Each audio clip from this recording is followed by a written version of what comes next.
Hello दोस्तों, मैं पूजा सक्सेना आपके सामने हाजिर हुई हूँ। आज से हम एक नई सीरीज़ स्टार्ट करा रहे हैं जिसमें हम 10th की एनसीईआरटी को कवर करेंगे। 10th की एनसीईआरटी को कवर करने से पहले हम सबसे पहले उठा रहे हैं हमारा टॉपिक जिसका नाम है ट्रिग्नोमेट्री, क्योंकि स्टार्ट हो जाता है 10th से फिर मैथमेटिक्स वालों का पीछा छोड़ता ही नहीं है। तो चलिए ट्रिग्नोमेट्री स्टार्ट कराते हैं।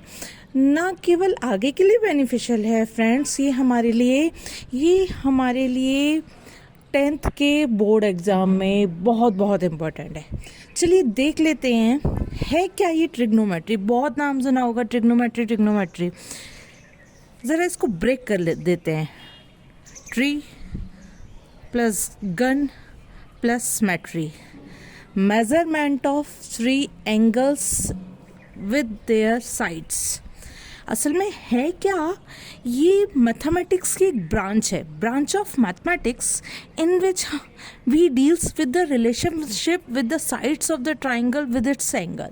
असल में है क्या, ये एक मैथमेटिक्स की ब्रांच है जिसमें हम ट्राइंगल की साइड्स और उनके एंगल्स में आपस में क्या रिलेशन है उसके बारे में पढ़ते हैं। इसको पढ़ने से पहले हमें सबसे पहले जानना ज़रूरी है कि राइट एंगल ट्राइंगल क्या होता है। राइट एंगल ट्राइंगल वो ट्राइंगल होता है जिसका कोई भी एक एंगल 90 डिग्री का हो। मान लीजिए मेरे पास एक ट्राइंगल है ABC, इसका एक एंगल यदि 90 डिग्री का है तो ऑब्वियस सी बात है कि बचे हुए 2 एंगल का सम क्या होगा, वो भी 90 डिग्री होगा। तो इस टाइप का ट्राइंगल क्या कहलाता है, राइट एंगल ट्राइंगल कहलाता है, जिसमें कोई भी एक एंगल ट्राइंगल का 90 डिग्री हो और बचे हुए दोनों एंगल जो हैं वो एक्यूट एंगल हो, यानी लेस देन 90 हो। अब दोनों का एडिशन 90 है तो मान लीजिए ये 89 हुआ, ये 1 हुआ, तो ये भी एक्यूट एंगल हुआ, ये भी एक्यूट एंगल हुआ, क्योंकि जो एंगल 90 से छोटा होता है वो एक्यूट एंगल कहलाता है। तो इस तरीके से हम जो डील करेंगे ट्रिग्नोमेट्री में, राइट एंगल ट्राइंगल के अंदर हम डील करेंगे। राइट एंगल ट्राइंगल में भी मैं आपको बता दूं, ये है 90 डिग्री का साइन।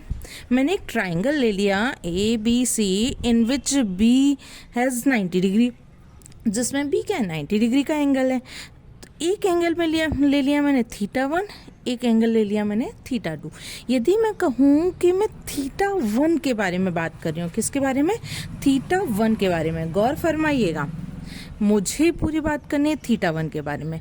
तो सबसे पहले मैं आपको बता दूं, बाद में करूंगी θ2 के बारे में भी, लेकिन जो 90 के सामने वाली या कहें इस ट्राइंगल में जो सबसे बड़ी साइड होती है उसको कहते हैं हाइपोटेनियस।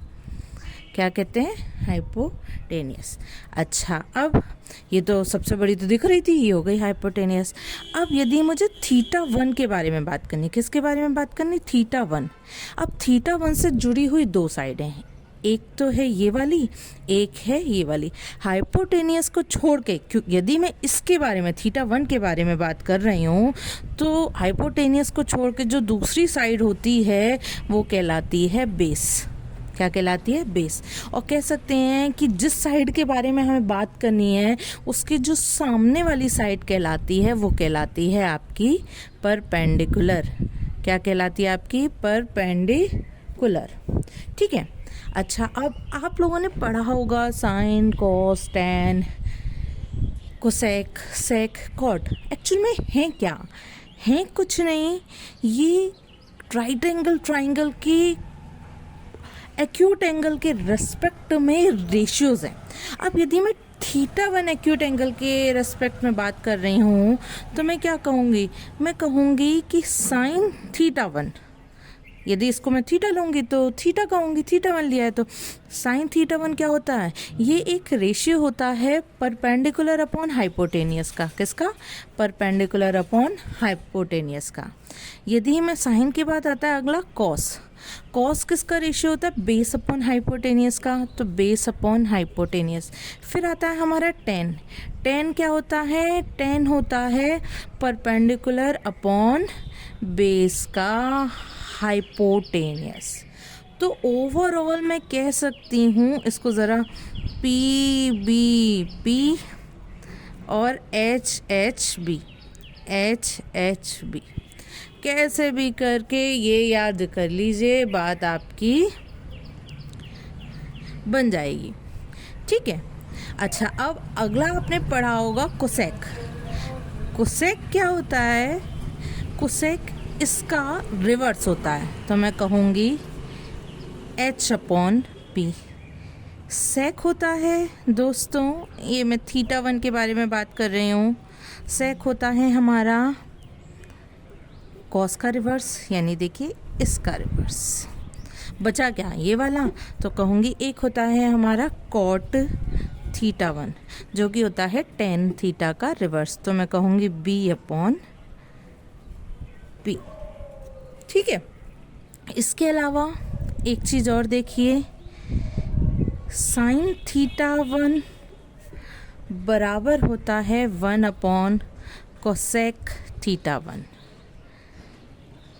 कोसेक थीटा वन, क्योंकि ये साइन का रिवर्स होता है, बराबर होता है one upon sine theta one. Tan theta one बराबर होता है one upon cot theta one. Cot theta one बराबर होता है one upon tan theta one. इसी तरीके से मैं कह सकती हूँ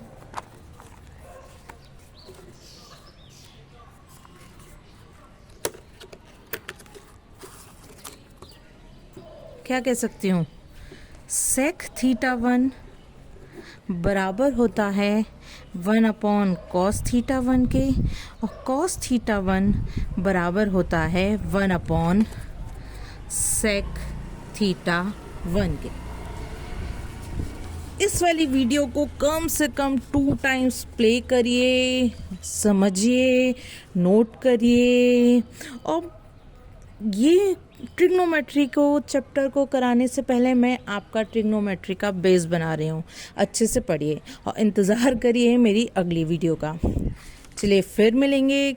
कोई भी प्रॉब्लम हो आप मेरे कमेंट बॉक्स में कमेंट कर सकते हैं, जल्दी से जल्दी कोशिश की जाएगी आपकी उस प्रॉब्लम का सॉल्यूशन करने की। पढ़ते रहिए, मेरी वीडियोस को लाइक करिए, शेयर करिए और बेल आइकन को प्रेस कर दीजिए दोस्तों, तभी तो आपकी प्रॉब्लम का सॉल्यूशन होगा। ओके, बाय बाय दोस्तों।